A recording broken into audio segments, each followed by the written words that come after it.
Ilagay na natin ang huling tortang meatloaf sa ating kawali.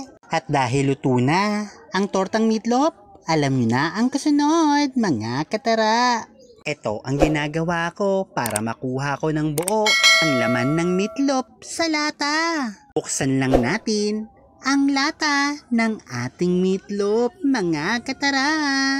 Pag nabuksan na, ready lang natin ang kalan. Lagay na natin ang lata ng meatloaf sa ating kalan na may apoy at tanggalin lang ang label para hindi masunog. Takasan na natin ng apoy at saglit lang makukuha na natin ang buo. Ang meatloaf, ayan na, ready na ang lalagyan para hindi ito matapon.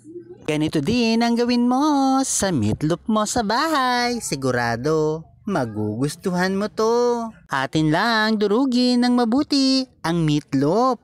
Kapag nadurog na natin ang meatloaf ng ganito, ilagay na natin ito sa ating lalagyan. Ibuhos lang natin lahat yan. Ngayon naman, ilagay na natin ang spring onion. Optional lang yan kung gusto mo lang. At maglagay rin tayo ng 3 itlog. Kailangan batihin muna natin bago ilagay sa ating meatloaf. Maglagay na tayo ng paminta at maglagay ng konting asin dahil may lasa naman na ang meatloaf.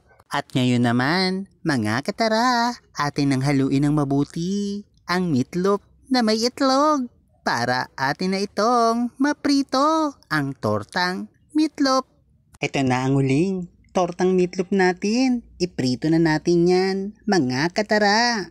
Makalipas nga ng ilang saglit pa, tapos na nating maprito ang tortang meatloaf. Sigurado mai-enjoy nyo to.